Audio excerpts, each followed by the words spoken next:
It's 10:41. We're 60 seconds late already. I apologize. I'm excited and honored to be here with you today, and it's actually very gratifying for once to be speaking among a bunch of people who have the same concerns and are working on different facets of the same problems that we are at Oblong Industry. So hopefully we can save each other a bunch of time. We'll have a lot of shorthand to work with, and we'll see how far we can get today. So I do want to talk about the future of working, and I mean that in the largest sense, but of course we're talking about professional work. And the three additional P words here, I think, are more or less all we need. All we need, because if we follow these three ideas, these three words faithfully, we can get everywhere we need to go. But we have to be willing to ask and answer some difficult questions. So the first difficult question is, can we get where we need to be? Can we get to the future of work, the future of working, through a series of smooth increments? Can we get there by making incremental improvements? Will we get to the future of work if we can just get everyone to 4K or maybe 8K? Obviously, the answer is no. We need something larger. We need a discontinuous step. We need a quantum leap. And as the director Christopher Nolan had the very fine actor Tom Hardy say, "You mustn't be afraid to dream a little bigger, darling." And that's what we're going to try to do today. So we're going to count to 5. And when we get to 5, we'll be done. And here's a preview and a reminder for me, because I rewrote the entire talk this morning at 5 a.m. as a result of jet lag and a cheddar and leek sandwich late last night at the hotel. So anything can happen. 1, where are we starting? What have we got today? What's the medium that we're working with? And of course, we're talking digitally. 2, where would we like to get? What are the properties that we most need to give the world, to give our constituency, to give the people that we serve, to give the people that are doing the work at the end of the day?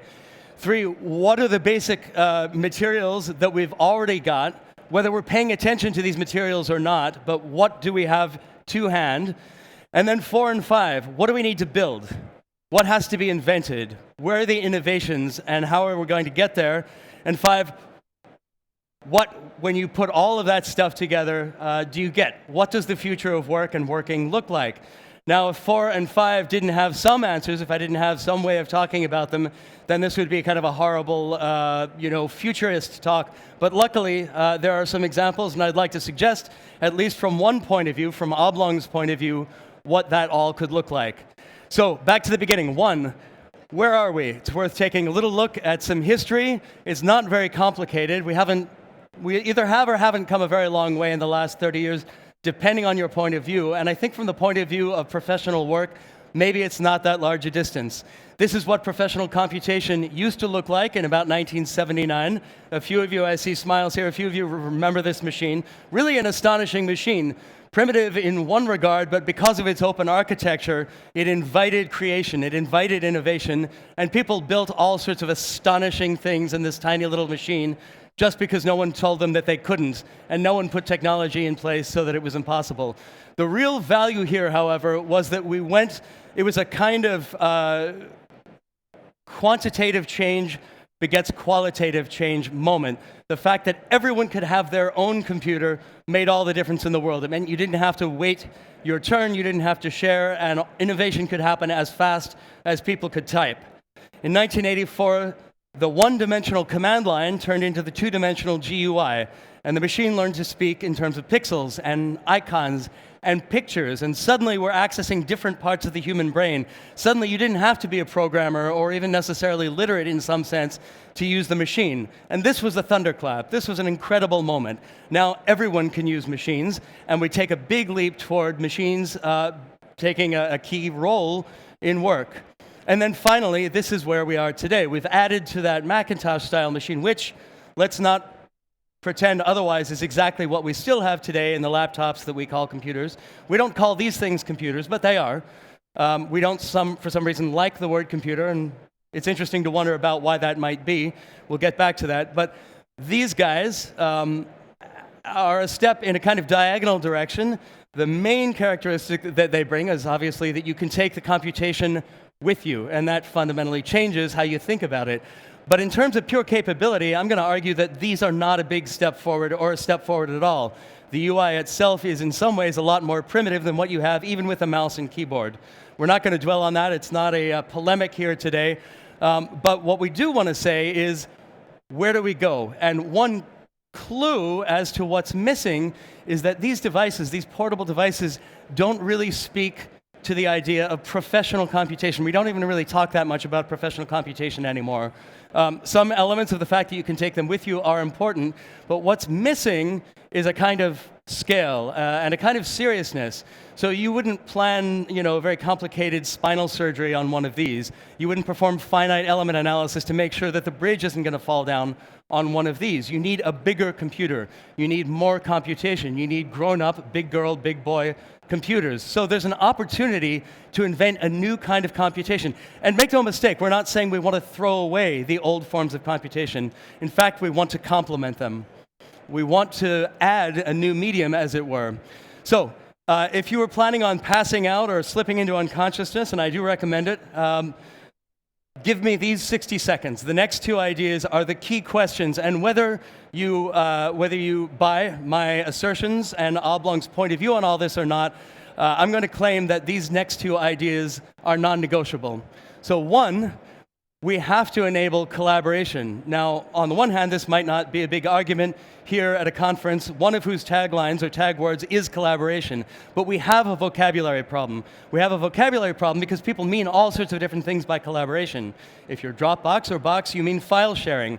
But that alone is not enough.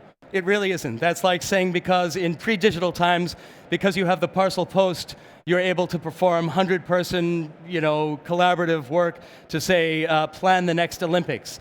That doesn't count.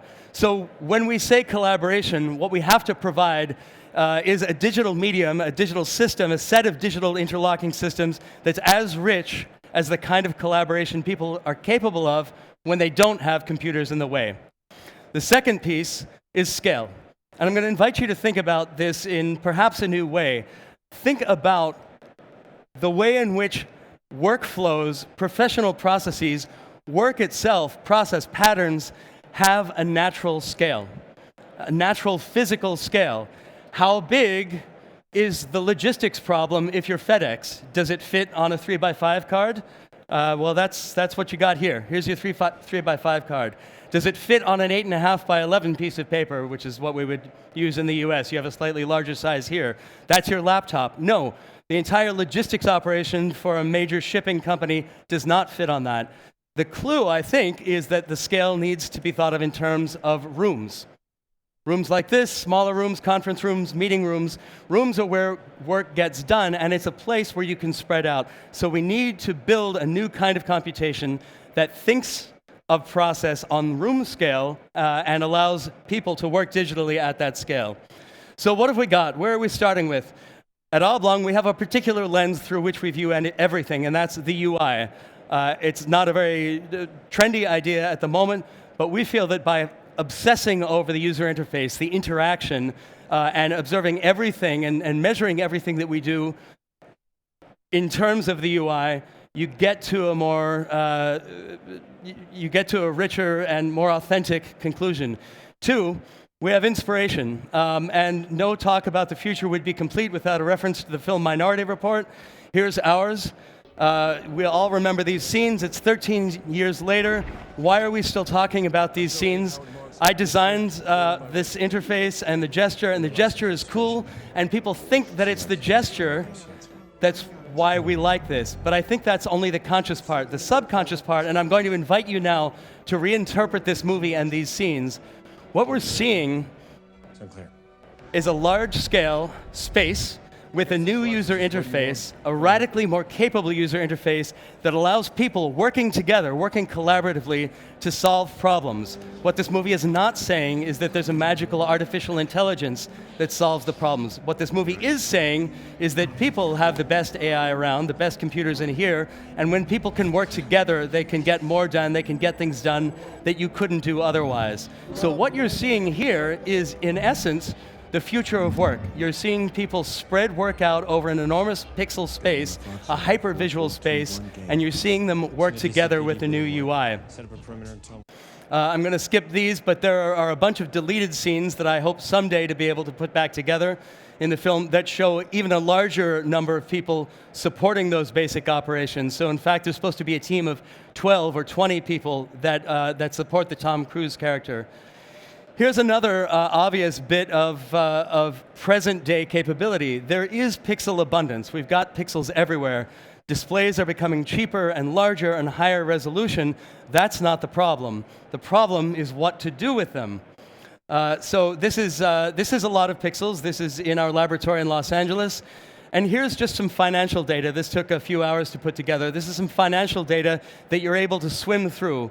And the only idea here is that I think you can get a sense by looking at this that if you can really spread data out over lots and lots of pixels, pixels that are as rich and multifarious as the real world is visually, and you have a UI for moving through them, then maybe you can understand things that might not be understandable in another way. Finally, we have one last critically important clue, and we've alluded to it already. We have the clue of space. We have the clue of architecture. People build interior architectural spaces, rooms, for themselves and each other to come together collaboratively and work in. And we have to build computers that take this into account, that work that same way. All right, so what do we have to build in order to take advantage of all this stuff? What are the components that we're going to put together into the future of working? We've collected them all together at Oblong into a kind of distributed operating system, a next-gen toolkit, if you will, for building new and sophisticated collaborative applications. And let's go through, very quickly, a couple of critical principles. One, we need pixel interoperability. So if we cover the room with screens, which we can do today, what do you want to happen? How should it work? If we covered this room with screens, the opportunity we would have is to scurry around and try to find an HDMI cable dangling out of each one and serially plug a laptop or other device into it. That's horrible. We don't want that. We want all of the pixels in the room, whether they're projected, whether they're fixed, whether they're emissive, whether they're small and portable, whether they're enormous. We want them all to work together. And what that looks like when you write applications, when you write software in Oblong's G-Speak is this. So here's a little piece of media running around 5 screens, being driven by 3 computers, running 2 different operating systems, and all of it is synchronized in space and time.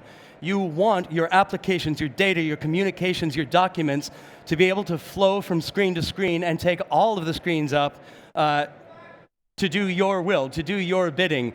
You should not be held to the tyranny of the fixed boundary of the screen. That's unnecessary. That's the system we have today, and we've been using it so long that we're used to it, but we shouldn't put up with it. So if you have more screens, then you have more pixels. If you have more pixels, you have more opportunity for interaction and understanding, and as many screens as you have, as many pixels as you have, should immediately be available to the applications that you use. So that's just a little seismic visualization. That's 6 years of global earthquakes. And clearly, the opportunity to go onto more than one screen means that you've got more chance to understand, manipulate, and work with the data. 2, we need better UI. The UI that we have is 30 years old. The Macintosh thing is no longer going to take us where we need to go. We need more expression in both directions. We need higher bandwidth. We need higher bandwidth out of here into the machine. We need to be able to say what we want it to do. And we need higher bandwidth back in. And that's not just the raw data. That's not just the pixels. The UI elements themselves have to be expressive. So here are a couple of tests, user tests that we were conducting. Here's a much more sophisticated glyph, that series of interlocking circles that shows you what's happening when you move and scale, which you can do at the same time with a properly spatial UI. And these UI elements can be predictive as well. They can tell you not only what's happening now, but what could happen. That kind of high bandwidth, full loop connection is going to be critical for future systems. There's another such glyph that allows you to understand what's going to happen when you push back the system, when you slide it side to side. They're all subtle clues. This is not a megaphone, but we need to invent new graphical languages like this that let people become the experts and the masters of their own machines.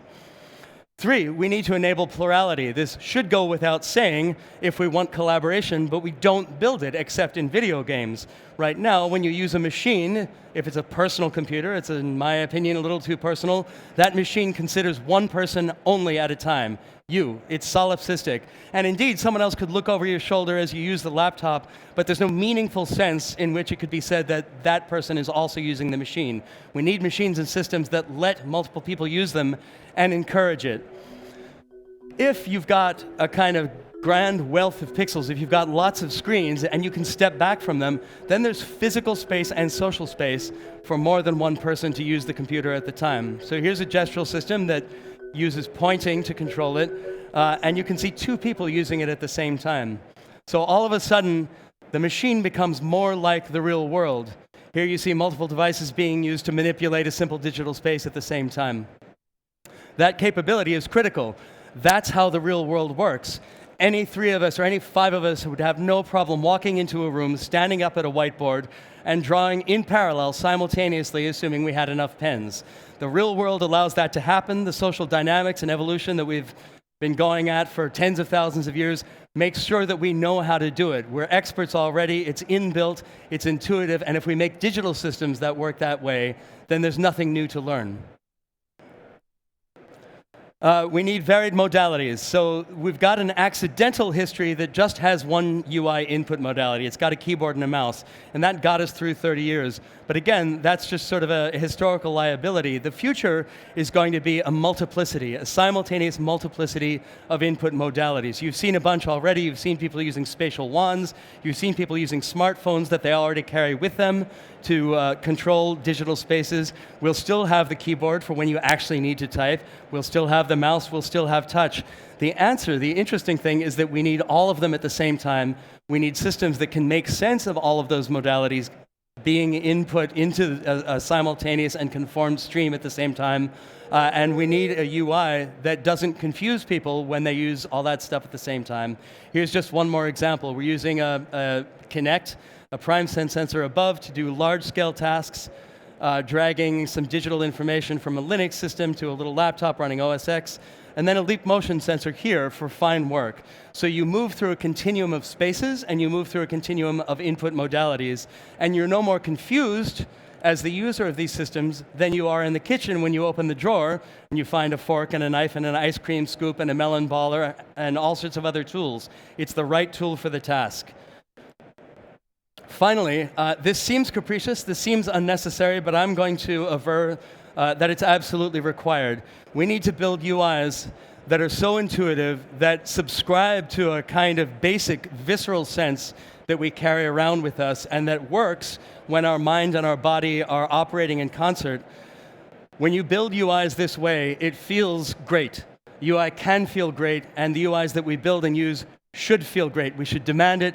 We should expect it. Using a great UI should feel like skiing, or scuba diving, or playing an instrument, or playing a sport, or doing anything else that you do that connects your mind and your body. And as a kind of metaphorical demonstration of that, we built this system that allows people to remix movies. So we're turning cinema, after 110, 120 years, into a two-way medium instead of a one-way medium. You can scoot through lots of different films, and then you can take them apart. You can take apart scenes into props and actors and bits of architecture and backgrounds, and then you can recompose that stuff. You can go to a different movie and pull out components and put it all together on a composing surface here.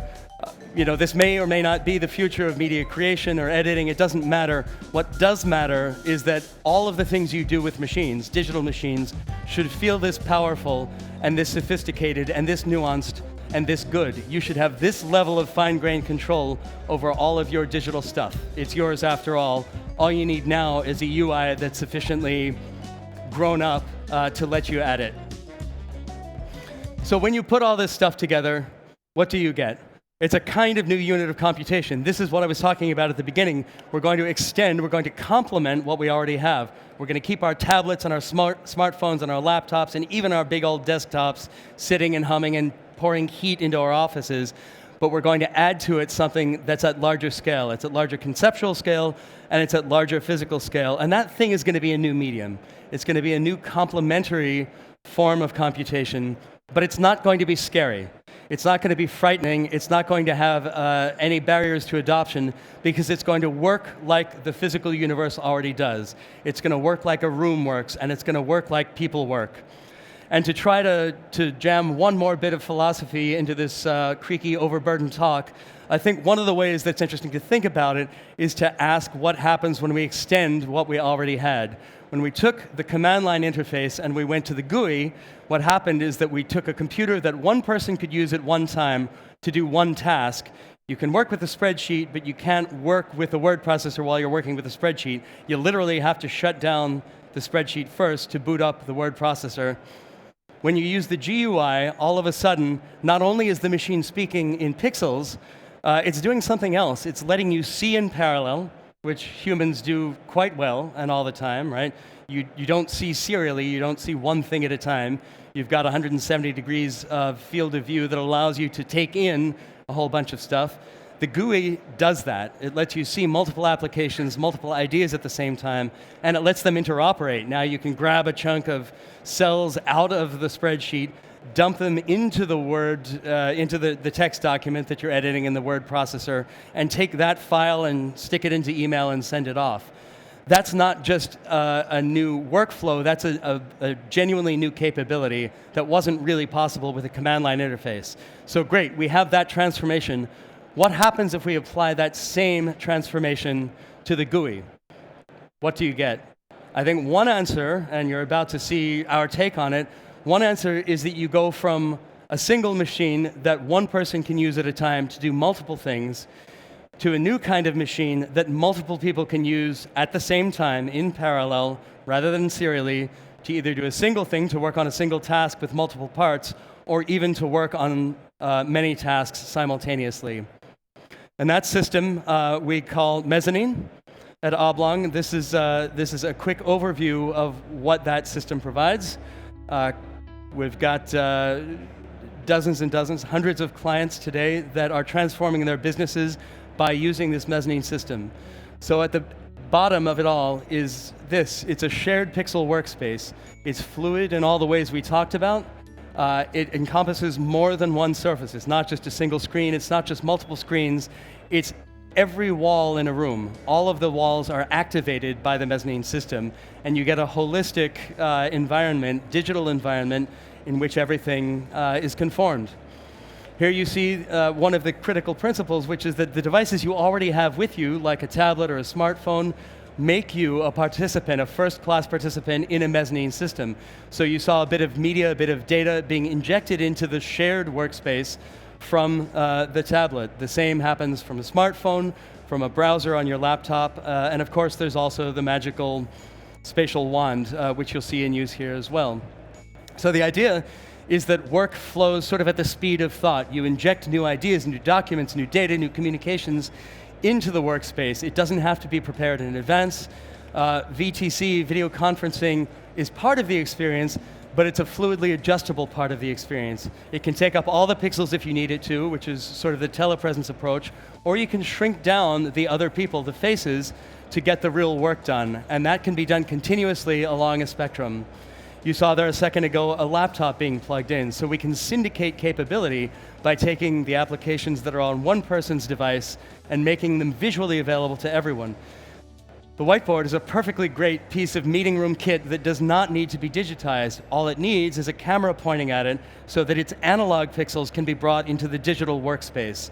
You keep going, there's never an interruption, right? So you see here serial becoming parallel, you see linear becoming non-linear, and you see people in a space working together essentially as they would work if there weren't computers in the way. In the same sense that no one would be confused about how to go up to a wall, take a photograph or a document that's stuck up there off one wall, walk over to another wall, place it there. This system subscribes to those same ideas. Here you see someone using the wand to reach through the pixels on the front wall that are recapitulating what's happening on the laptop, reach through those and control the laptop. Right, so again, the idea of capability syndication. You take all of that, you take all of the stuff that the room now does, you take the idea that the room allows collaboration rather than the digital stuff preventing collaboration, and now you start connecting together multiple rooms, multiple spaces. So you've got a team in one room that can collaborate, and now you've got multiple teams in disparate locations coming together and literally sharing the same workspace. It's not a broadcast model.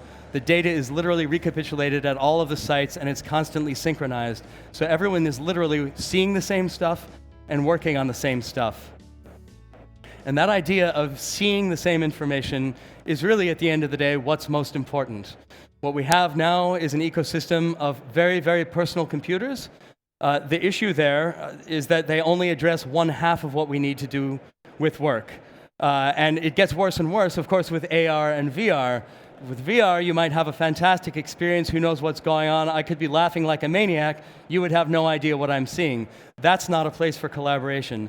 Collaboration requires that people are looking at the same information, that they have a consensual view of the work and the work product. And if you build systems that work like that, then you're really getting somewhere. So I'd invite you to come to any of our sites: London, Barcelona, Washington, D.C., a bunch in the U.S. We're adding Seattle and Detroit and Atlanta as well. Please come and see what this stuff feels like. It's sufficiently new that you actually have to sit in it to understand it fully. And yet it's exhilarating in that same sense that we suggested that UIs could be ecstatic. It feels like real life. It feels like real work. And I'll leave with this one idea. All of us in this room are the standard bearers. We're the people that are thinking about what work is going to become. And we're the people that are going to have to deliver those capabilities to our constituents, to the people that at the end of the day we serve. I'm going to insist here that if you give people sufficiently new tools and tools that are built well enough, that you confer on them a radical advantage. And that advantage is a business advantage, it's a commercial advantage, and it's, in a way, a human advantage as well. And I hope that we can all continue to build in that spirit as we move forward. Thanks for your time.